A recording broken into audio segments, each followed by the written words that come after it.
And hello, everyone. Welcome to WD Carousel Podcast. My name's Ian. And I'm Crystal. And we're going to talk about coming back to some planning stuff, which... Yeah, a little bit. I mean, we're talking about different things we could discuss, and really, this is the time of year where us Minnesotans dream about getting out of Minnesota.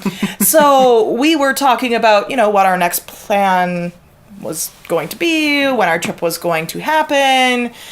You were playing Minecraft and dreaming of it. That's a whole different conversation, but it's a thing. Either way, it's one of those things where it got us thinking about planning process again. Right. And I thought that it would be a good idea to get into a little bit more specifics, not like the big episodes that we have before, where they're, 45 minutes long each on how to plan for Disney, which are, very informational, and we've actually been approached and thanked a lot for the information that we gave, but to make it a little bit easier for you to... little more digestible bits of aspects of things. Because you may not, you may already know like a lot of what you want to do, but there's little bits of things that we've learned that would be kind of fun just to pass on little nuggets and snippets of info. Yeah, snippets of info. And this first one is something that's very close to me, which is allergies. And allergies are to be specific, food allergies. Food allergies, yes, not flower or grass allergies. Those I can't really stop. Right. Help you fight in Disney. Yes. I mean, Disney is going to be full of flowers at all times. It's just a thing. It's just how it is.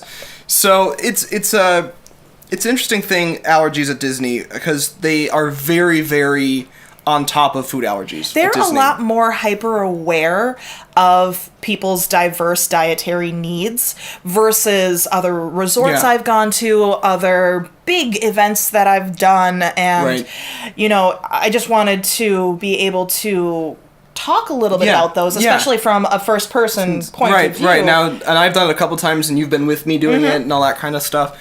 I think what we'll start is I'm going to kind of go through just some of the basics of best practices for Disney, and then we'll kind of go through my personal allergy experiences and what you might expect to find in a more realistic setting. For me, I'm going to pull up my notes.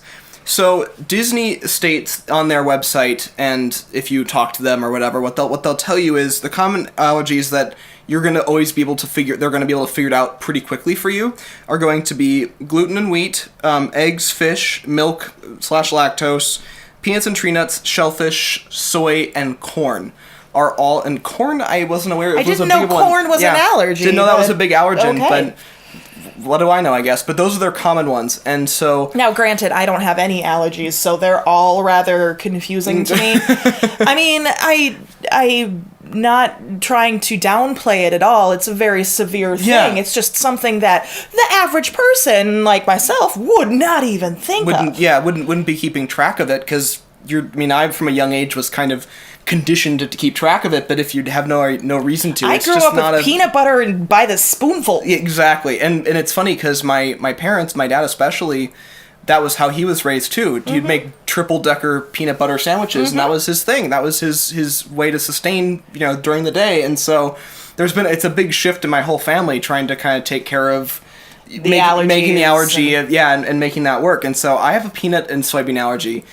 And so for me, going to Disney when I was much younger, we didn't know as much about it, and I just kind of tried to wing it. But as time's gone on, it's become a lot easier, and they become a lot more conscious as it's gone on. I was going to say, probably when you were younger as well, Disney was not as hyper-aware. Yeah, they were not. Now, it's almost everywhere you can get gluten-free noodles, and you can get... Right, it's amazing. Very specialized food. Yeah, my grandpa, who was diagnosed with celiac quite a number of years ago by Mayo, so it was before gluten-free was a thing. Yeah. And so he's now, entering into, he's 80 now, and he's just like, I can get food that I would never have been able to get before. Yeah. Just because all these people want to go gluten-free, so he's like, I'm going to capitalize on that. Hey, might as well. Yeah, so it's been a really amazing thing for some people with that, now that it's kind of taking on more. But that's sort of beside the point. However, the way Disney handles it is, for those allergens, they're kind of, if you just make a reservation, so when you do a dining reservation, especially, you flag it for a specific kind of allergy, and that's always best practice to do that with them, because they have a way to do it. Yes. And when you do that, especially with those main allergens, almost that very day, if you push the button, you could do it on your phone app or whatever. With those common allergens, they'll take care of you. Either there's one of two things that can happen, and I looked into this a little bit, and I've seen both.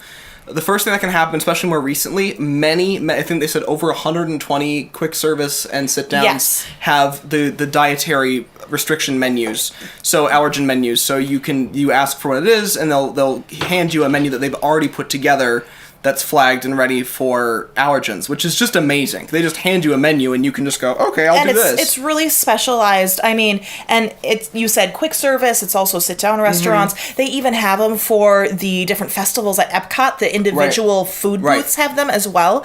We noticed when we were down there. So it's not just at the big restaurants that you can get this, fancy menu that'll literally lay out, okay, so these are the ones that you need to be concerned for gluten, for egg, for dairy, for peanuts. It's really amazing. It's very easy to read. If you're a parent, it's just like, oh, okay, this is what you can have right here. Even at the buffets. Right. And it's at the buffets, with too. With the buffets, they'll give that to you, and they'll also, sometimes they'll say there's a calculated risk at the beginning, and there's two things they can do. They can say, I would stay from this area because there's actually some peanuts over here, or whatever the deal is. And with buffets, you have cross-contamination possibilities even more. So they'll say, just stay over here and you're probably fine if it's not that big a deal. If it's very serious, and you talk to the nutrition specialist, which is either the chef or a cast member who's trained. And they'll come out to your table and meet you too. Yep. And they'll actually make you food fresh. That's the thing at the buffets that they will do for you if it comes down to it, where you're like, I'm not comfortable with any of this. This seems like it's kind of sketchy, especially the fact there's actually peanuts over here. And they'll be like, okay. And they'll clean everything off and they'll do something special for you. So know that's an option and you can do that. So that's the dietary, usually that's kind of the dietary menu angle. And the other angle we already kind of talked about with the buffets, they will send out a specialist. So that's either the chef or a trained cast member, and they will actually handle the situation for you, and they'll flag it. And this is especially common in sit-down restaurants, like a Victorian Albert's or whatever. They'll actually customize everything for you. And so I've run that too. It's very nice. They do a really good job. They're very thorough. The other place, and we talked about it a little bit just now, was the Epcot Food and Wine. So we did International Food and Wine just recently, and there's and all the festivals. Yes, they do this with all the festivals. Doesn't matter if it's just food and wine; it also happens, and Festival of the Arts and Flower and Garden. You're going to find these pop-up booths that they have. And so you either get a book, which we got with the cronut. Yeah, because I wanted a cronut, and Ian wanted to know if he was allowed to have a cronut. And to be completely honest, the person behind the counter was like, no, here's the book. Yeah, he's like, let me grab the book. And the fact that Disney was like, we have a book, and when I asked him, he knew what to do. He just went and grabbed the book and started looking. That's huge, because a lot of times in places, they'll be like, it's probably okay. I'm like, that's you'll be not fine. a great answer. Yeah, or they're just like, I don't know. Yeah, there's no peanuts in it. I'm like, that's not what I'm asking. It's, so there's lots of things there. So no matter where you go, they handle it. Now interestingly with Epcot, which I was kind of surprised by this. So the Food and Wine Festival booths in the actual World Showcase area, they actually called a chef at a central kitchen a couple of times. They would actually go, hold on, and so I'd be pulled up to the side of the line, and somebody'd run over and I'd see them on the phone in the booth talking to somebody in a central, whatever the central kitchen is. Didn't that happen in China? I think it happened for the lobster roll. Okay, so that was the America Pavilion. And then it happened, I think it happened in India as well. They actually went and called out. Okay, because the little India booth was right next to China. That's why I thought about it. Yeah, because I think you guys did some too. Okay. Yeah. That makes sense. Yeah, so both places I went in the actual, or 2 or 3 places I went in the actual World Showcase, I think they most of the time called somebody. But when we were in the more stuff in the main part of the Future World era, they actually, a lot of times they actually had a thing that would just open the booklet and tell you, and they had it was all cut out of the original stuff. I mean, it was ingredients lists, and if you had a question, they would just show it to you. It kind of ruins the magic, but for me, I don't care. It's fine. I would rather. It's better to be alive, alive, than being like, oh, I just read the package that this came in at Disney. But I mean, it's fine. I would rather know. And then they just put it away, and then it goes back to being magic again. But I have that moment of them giving me that transparency to see what the situation is. That's huge for me. It's a really big deal, and it's a really, really comforting feeling. It's one of the reasons I like to go to Disney, because my allergy flag follows me around. I don't have to worry about it. And then the other thing they were talking about, so if you have an allergy, for best practices, back to best practices, they said that if you don't have one of those common allergens that we talked about earlier, they want 14 days notice. So basically what they said is you just have to go in and say, they have a number or an email address that you go to, and they just say, let us know exactly what the restrictions are. That includes if you want to do halal or kosher. Mm-hmm. Those two things they want you to kind of get that in ahead of time so they kind of know to prep for you. But they're willing to make the accommodation. They will. Oh, they will absolutely make the accommodation, but they like to know ahead of time where you're going to be. And they will take care of you with that kind of, and that can be anything. I mean, you can really go in and be like, I've got crazy stuff going on, and they'll engage with you and get it sorted out for you, which is huge. Kind of on that note there, when I was making our dining reservations, mm-hmm. I originally had not put anything on the dining reservation about your allergens just because it wasn't top of mind. I had completely forgotten. Right. I'm not used to eating a lot where I need to be aware of the individual ingredients. But I called down to Disney, and not only were they able to get them added, but they were asking me very specific questions that I wasn't even sure about for you. And I was like, well, I know peanuts and soy. And they're like, what about other tree nuts or legumes and all these individual specific things. And this was a situation that happened to me when we were at Not So Scary Halloween. Mm-hmm. We talked about this previously, but they have the token system. So I had my blue bag, and they'd throw the tokens in there, and then I'd get to go and exchange those tokens for the equivalent amount of safe candy and treats. Yeah. And they did that for any allergen, too. Yes. So if you just said that, and it's good that you brought this up, because I wasn't even going to include this in here, but it makes sense because it's dietary restrictions. Right. So you just let the cast member know right away that you have a dietary restriction, and they'll give you a separate colored bag, or they'll give you the little coins or whatever. Right. So, and it's really slick. And then the actual experience of going up and then trading it in, I walked up, and she was just standing up there in the exchange area, and I'm like, she's like, what do you got? I'm like, peanuts and soy. She's like, how severe? So we kind of went through, and she's like, we'll remove all peanuts, just get, and I'm like, soy lecithin and whatever is fine. I'm less worried about that. She's like, okay. And so she literally just went through, and she's like, do you have any preference for taste? Like, she literally just started asking me, like, what I liked. And I'm like, oh, just give me everything across the board. I want to do basically, to try things. Yeah, like what my friends had, except I could have it. And so they basically just manufactured a little list of things for me, dropped it in my bag, and just handed it back to me. It's the first time you ever had peanut sun cup. The sun butter cup. Yeah, and that was amazing. I mean, it was something. It threw you off for a while. Oh, it was real weird. Scared originally to eat it, just because you were so mentally trained to not have that. Yeah, I had that with cashew butter too. It's just it feels wrong, and a friend of ours made me a pad thai once that was completely peanut free, and it felt wrong because of all the sesame and everything. Like, I'm like, this is wrong. Like, this can't be safe for me to eat. This is gonna kill me. Yeah, but it was, and so it was a very similar situation. After like the first bite, it was okay, but it was definitely just like, oh, this is weird. Like, they actually made all this stuff. It was even stuff that I wouldn't have even cared about that much. Like, it was vegan, it was milk free, it was, and it still tasted dairy like candy. Free, yeah, it was free. Yeah, it was everything. Amazing. And so I got to try that. I still have to keep going back. The people who sponsored the the dietary treats, they were the only candy that did not fit any of the allergies. Like, if you had a dairy allergy, couldn't have it. Couldn't have it. If you had a peanut or soy allergy, couldn't have it. If you had a gluten allergy, couldn't have it. I forgot about that. That was so funny. Yeah. Werther's. Yeah, Werther's. I appreciate you wanting to, help out those who have those dietary restrictions. Right. But if you're going to sponsor something, you should probably see if you could provide something that they can enjoy as well. It's kind of like Lyft, like buying carbon, what do they call that?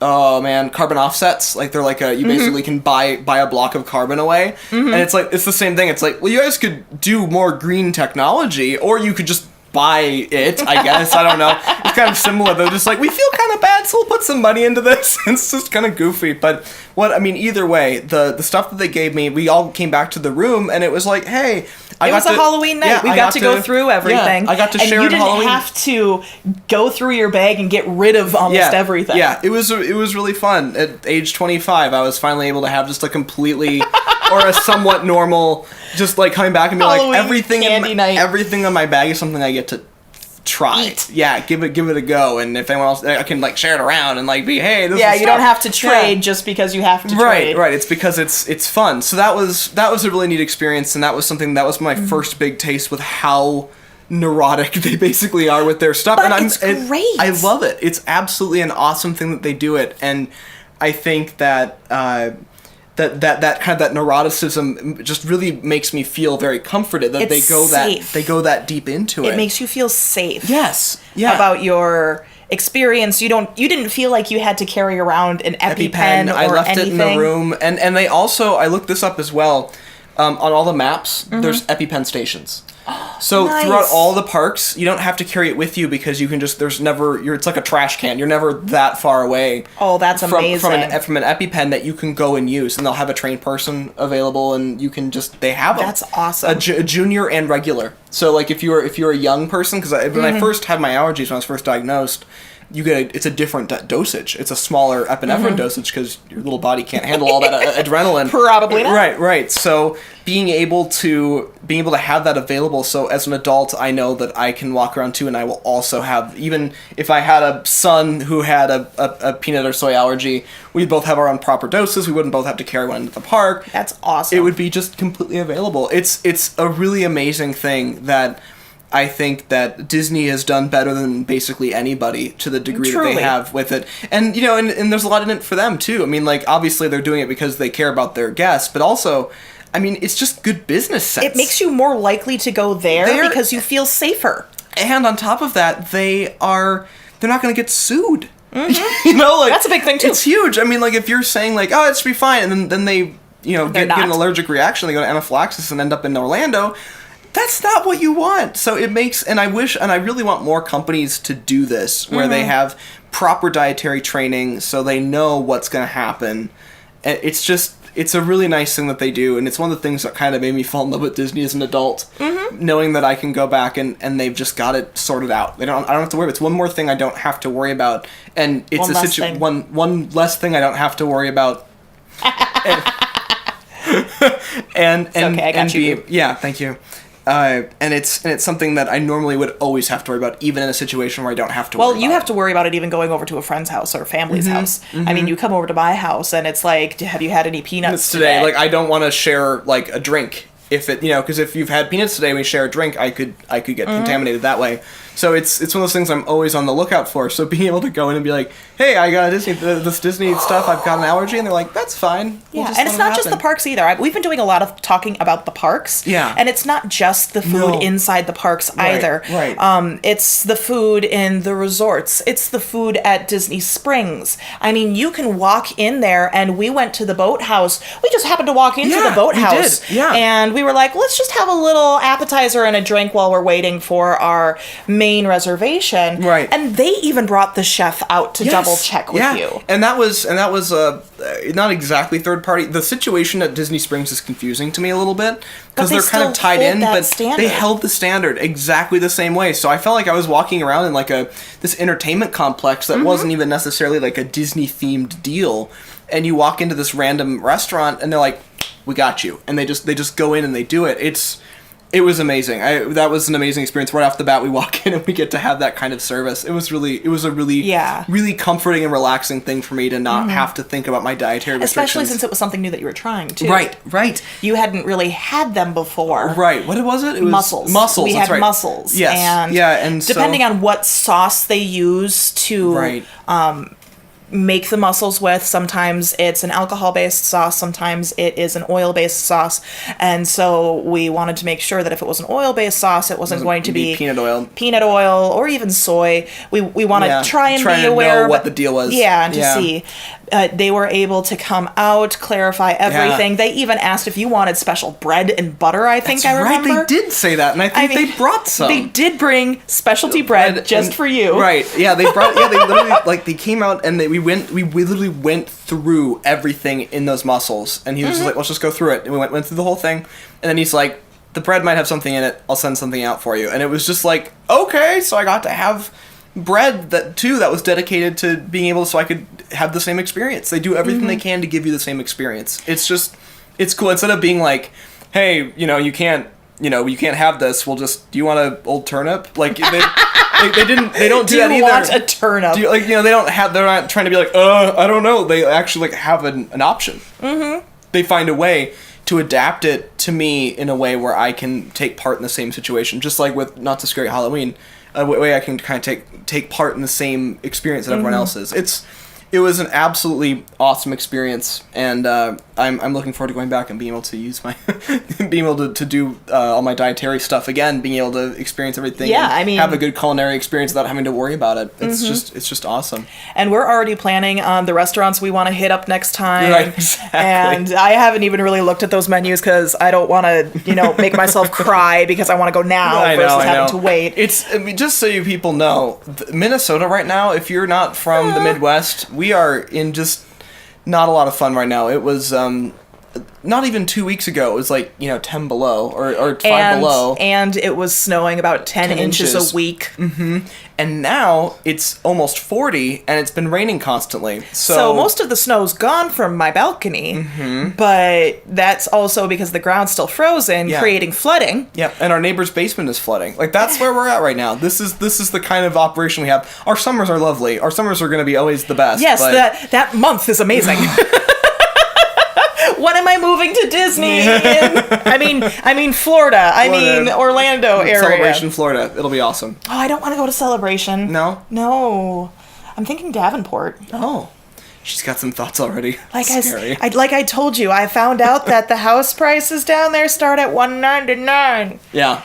I can afford that. There you go. That'll be a different series when we get to that Oh my gosh, point. just imagine. Crystal moving to Disney. Crystal moves to Disney.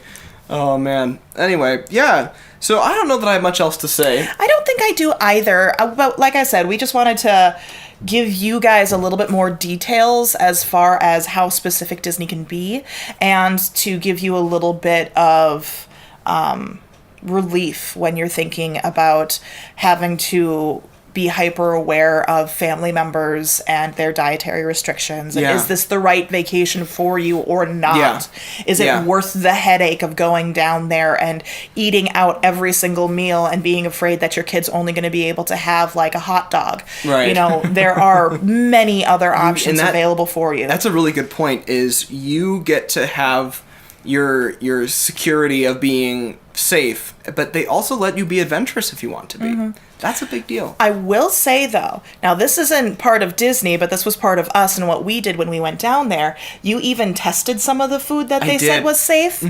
And, like, Dole Whip, by the way, guys, you're good. You're good. I have and this is another thing. I have a peanut sensor, which hasn't existed until last year, and it's something I've wanted since like 5th grade, but whatever. And I brought that down and brought a couple of test capsules, and we tested the Dole Whip, and Dole Whip was all good. I mean, they said it is, which I believed them, but that officially came back. It was an antibody test, and it came back with less than 10 parts per million or something crazy like that. So it's good. So we even did our own side testing while we were down there, and everything's good to go, guys. Yeah, it's good stuff. I mean, just ask. That's the big thing. Yeah. Don't be afraid to ask. Yeah, always ask, and if you're not sure or you're concerned before you go, just call, and they're so helpful. I mean, there's no reason not to, because if you have any concerns or you feel like something's too severe or whatever, they will give you a straight up answer as to what the best option is. So, and if there's a restaurant that you want to go to but you're not sure about the menu, just ask. Just ask. Yeah, absolutely. Yeah, absolutely. It's a wonderful thing, and I think that anyone with an allergy should not feel like they wouldn't be able to go to Disney, because it's absolutely one of the best places to go with a food allergy. It's just awesome. So diverse, so many options. Yes, yeah. Get to expand your palate even while you're there. Awesome. I just want to go back to Sanaa. I know. Just dream about it at least once a week. Yeah, I know. Okay, on that note, we should stop. Yeah, I suppose. All right. Thank you so much for listening and watching. My name is Ian. And I'm Crystal. This has been WD Carousel Podcast. And everybody, I hope you have a great, big, beautiful tomorrow. Bye, guys. Just a dream away.